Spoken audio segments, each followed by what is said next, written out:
My name is Daniel Osei. I'm 31 years old, and I work as a project coordinator for a regional infrastructure firm outside Detroit. I'm not loud about what I do. I've never been the kind of person who walks into a room and announces his salary or his square footage or his commute time. I show up, I do the work, and I go home. The night my brother Marcus held his housewarming party, I drove 40 minutes from Westland to Dearborn Heights in light November rain, parked on the street behind a row of identical sedans, and stood for a moment on the sidewalk looking up at the building. Fieldstone Ridge. New construction, 2-bedroom units, 3rd floor. Marcus had moved in 3 weeks earlier and had not stopped talking about it since. I had a bottle of wine in my hand. I had my coat. I had the particular quiet that settles in me when I know I'm walking into a room that has already decided what I am. I went inside. The unit was nice. Open floor plan, stainless appliances, the kind of light fixtures that come standard now in anything built in the last 5 years. Marcus stood near the kitchen island with a drink in his hand, laughing at something a friend had said, and when he saw me he raised his glass in a half salute. "Danny's here," he said. Finally. Our parents were seated on the sectional near the window. My mother had her reading glasses pushed up on her forehead even though there was nothing to read. My father was nodding along to a conversation he may or may not have been following. My Aunt Clara was in the corner by the sliding door, holding a plate of something and watching the room the way she always does, quietly without seeming to. I set the wine on the counter. I shook hands. I said it was a good place. I meant it. Marcus is 34. He's the kind of older brother who does everything first and loudly. First to drive, first to graduate, first to get an apartment in his own name. My parents celebrated each of these things with a particular brightness that was different from the warmth they showed me. Not cruel. Just different. The way sunlight is different from lamplight. Both real, both present, but one fills more of the room. Growing up, Marcus had the bedroom with the window that faced the backyard. I had the one that faced the neighbor's fence. These things don't mean anything by themselves. But they accumulate.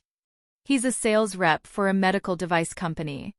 He makes decent money and he knows how to spend it in ways that are visible. New car every 3 years. Clothes that fit him well. The kind of confidence that reads as competence in certain rooms, especially rooms where no one is asking follow-up questions. He and I are not enemies. I want to be clear about that. We don't hate each other. But there is a channel he has always used to speak to me, mild, familiar, just slightly below the surface, that treats my life as a smaller version of his. A draft, maybe. Something still in progress. I had stopped correcting this impression years ago. Not because I couldn't. Because it costs something to correct it, and I had decided what I wanted to spend that cost on instead. What most of my family knew about me, I worked in infrastructure. I rented. I drove a reliable car that was not new. I did not post much on social media. I called my mother on Sundays and occasionally missed. What they did not know, 14 months before Marcus's housewarming, I had bought a 5-bedroom house on Bullwood Drive in Westland, Michigan. $618,500, conventional loan, 20% down. I had closed on a Thursday morning, signed my name 11 times, and driven directly to work afterward.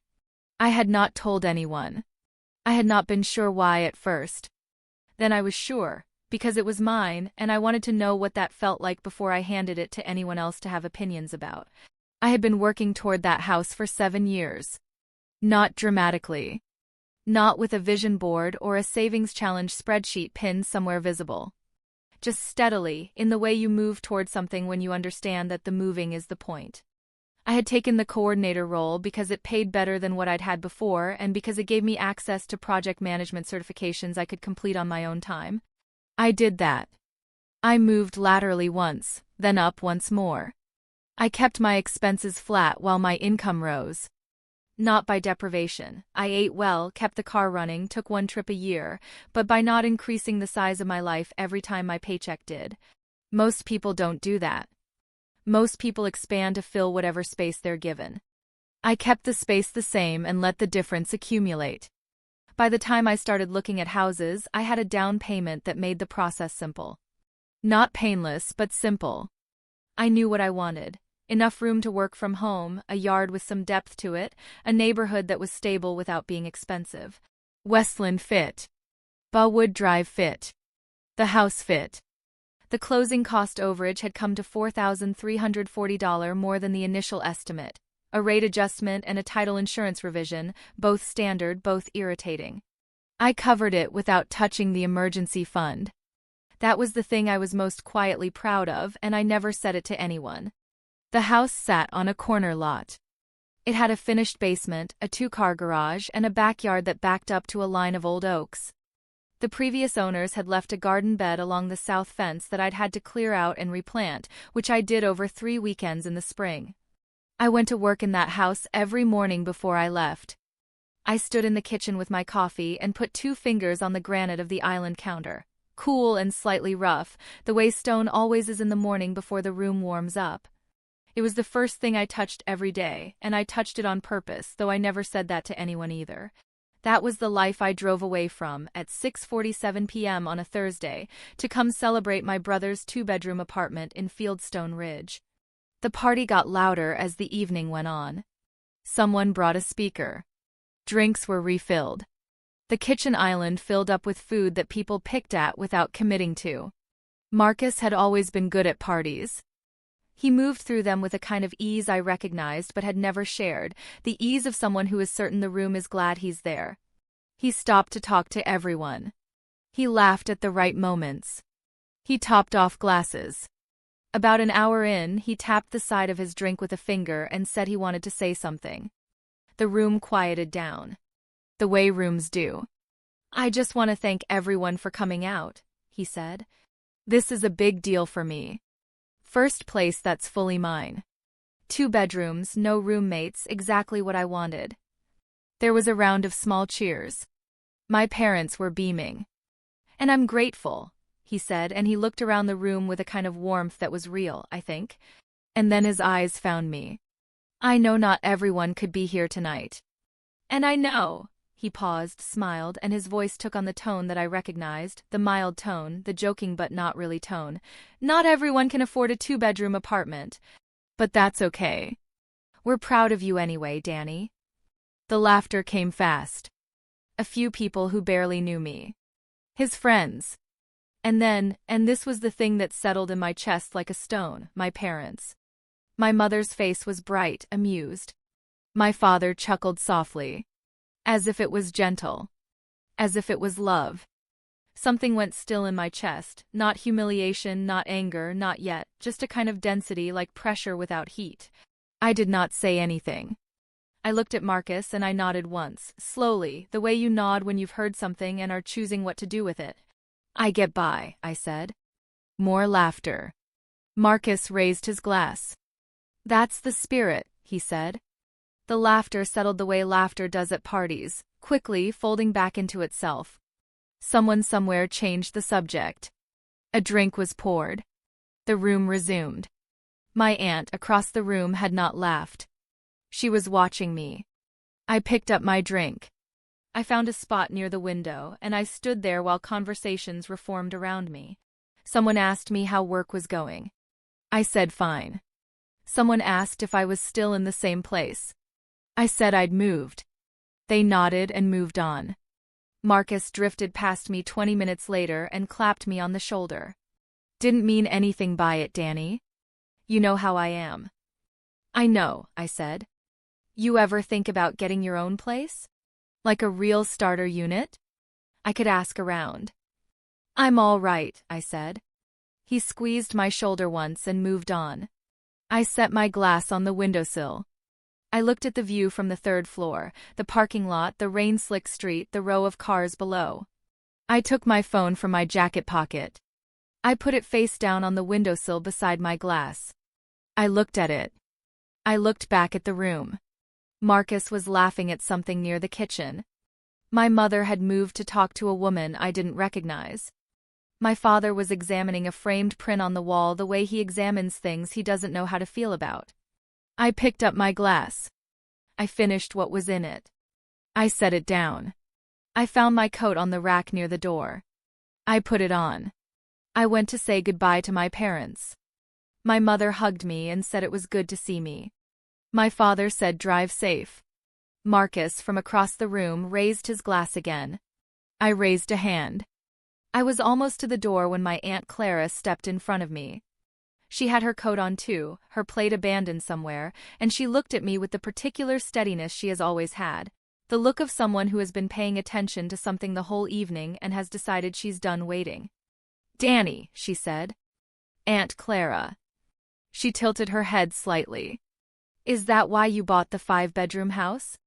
Because you couldn't afford the 2-bedroom?" The room did not go quiet all at once. It went quiet in a ripple, starting from where we stood and spreading outward, the way water moves when something is dropped into it. My mother turned. Marcus turned. Someone near the kitchen stopped mid-sentence. I looked at my aunt. She looked back at me, calm and unhurried. "How did you?" I started. "Property records are public," she said simply. "I looked you up last month. Westland. Corner lot. Congratulations." My hand went into my jacket pocket. I found my phone. I took it out slow.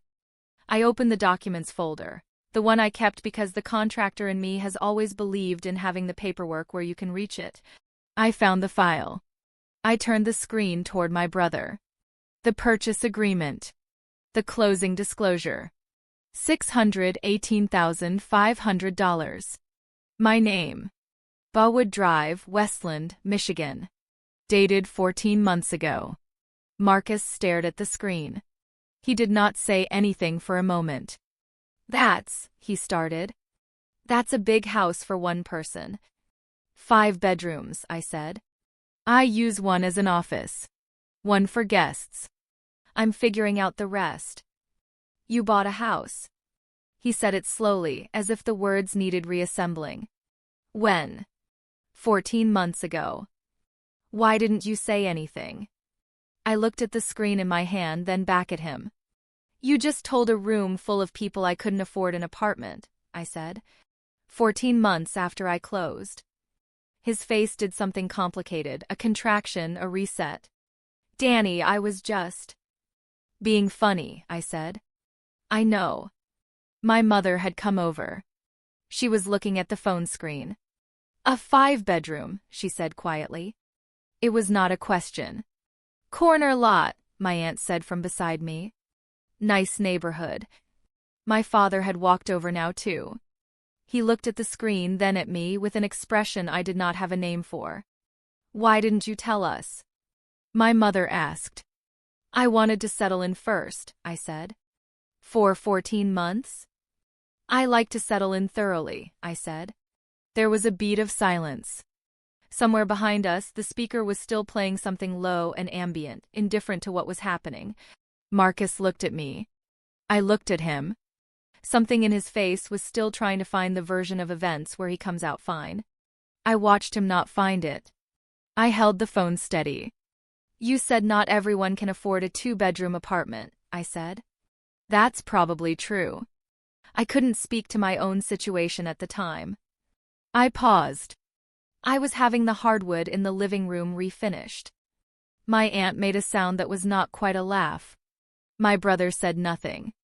I put the phone back in my pocket. I buttoned my coat. "It was a good party," I said. "The place looks great, Marcus." Genuinely. 7 months later, the garden bed along the south fence of the Bellwood house was coming in better than I'd expected. I had planted a second row of raised beds in the spring, and they were producing more than I knew what to do with.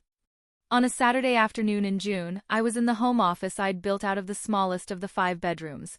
A flat-pack desk I'd assembled over the first weekend in the house, a lamp I'd had since graduate school, 2 bookshelves still not quite straight. I pulled open the top drawer to find a pen, and my hand landed on the deed instead. I lifted it out. Folded once along its original crease, the paper slightly soft now from having been handled a few times. The county stamp was still crisp. My name was still there. I held it for a moment. Then I set it on the desk and found the pen. Marcus had texted in March. A long message, measured, the kind of thing you can tell someone has drafted and revised before sending. He said he hadn't meant it the way it landed. He said he was proud of me, he really was. He said he hoped we were okay. I read it twice. I put the phone face down on the granite counter. I made my coffee. I never wrote back. Not because I was still angry. I want to be clear about that. The anger, whatever there had been of it, had moved through me the way most things do, completely and then gone. I didn't write back because there was nothing he could give me that the house hadn't already given me first and earlier, and without asking for anything in return. My aunt came to see the place in April. She walked through every room without saying much. When she got to the backyard, she stood for a moment looking at the oaks along the back fence. "You're going to be very all right," she said. "I think so," I said. "My life now is quiet in the way I always wanted it to be. Not empty, not small, just proportional to what I actually need. I drive to work. I come home. On mornings when I'm not in a hurry, I stand at the kitchen island and rest 2 fingers on the granite for a moment before I pick up my coffee. It's cool and slightly rough, and it's mine in a way that has nothing to do with anyone else's timeline.